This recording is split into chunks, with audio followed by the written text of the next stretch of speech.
Hello all, 4-Player Squad Gaming here, and this is our Final Fantasy XIV Trial Guide series. The Bowl of Embers Extreme is a level 50 full party optional trial and is featured during the quest Ifrit Ain't Broke. It is worth mentioning at the time of recording this video, 20 Tomestones of Poetics are awarded upon completion.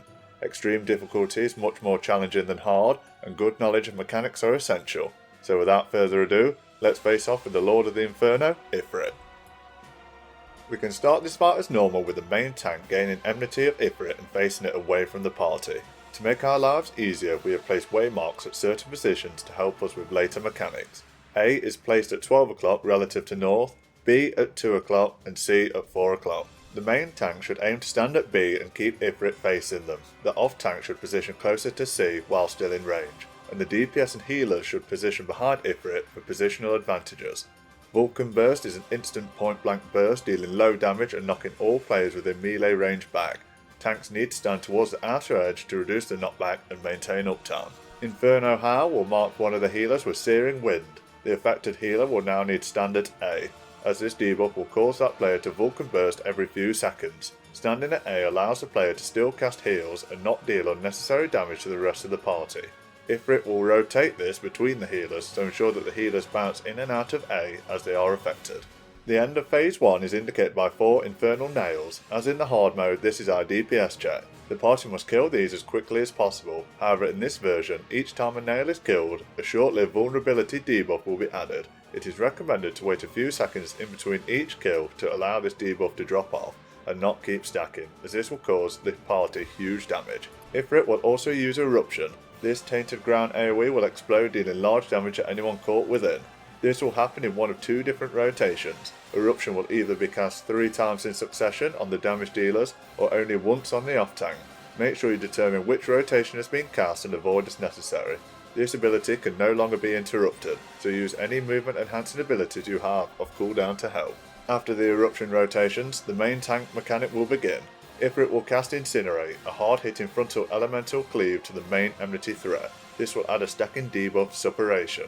This will increase damage received and lower damage dealt. The mechanic here is to tank swap at 3 stacks. Incinerate will now keep getting cast on the off tank, and will hopefully by the time they have 3 stacks, the original stacks on the main tank will have disappeared.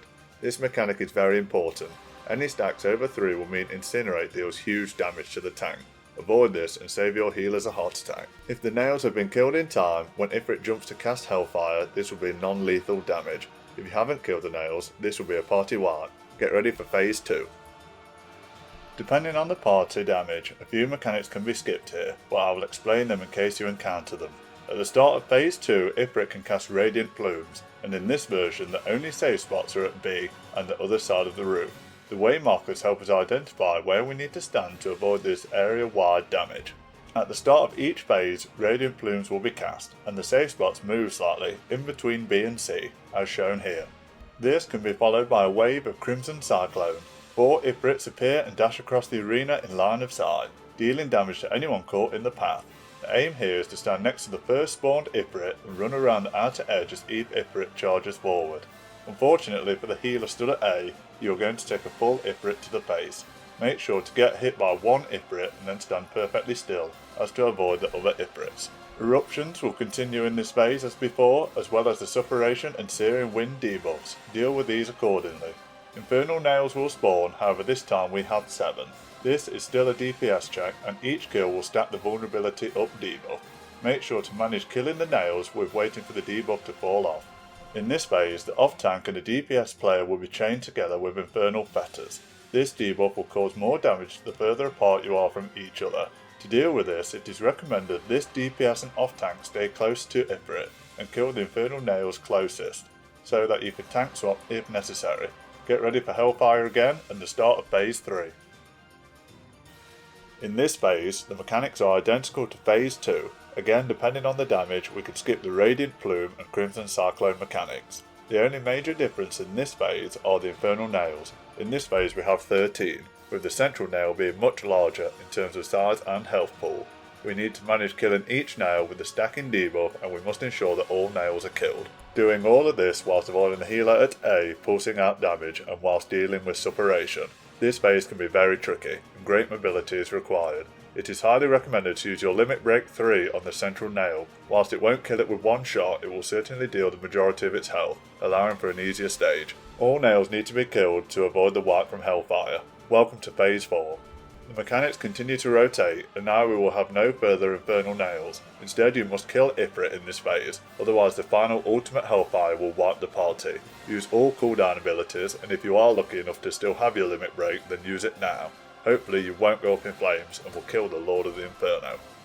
And there you have it, the Bowl of Embers Extreme is complete. Remember to commemorate the player you believe deserves it most and pick up your loot. We give this trial a difficulty rating 4 out of 5 swords. Mechanic knowledge is essential, and Ifrit hits hard. Don't expect to complete this on your first run. The special loot for this trial includes Inferno Bangles, the Inferno Horn crafting item, the Ithon Mount Whistle, Nightmare Mount Whistle, Vader copy of Primal Judgment Equestrian Roll, and the Ifrit card. Huge thanks to my free company for helping with this trial. Remember to like, comment, and if you haven't already, click to subscribe. We are 4Player Squad Gaming. Thanks for watching.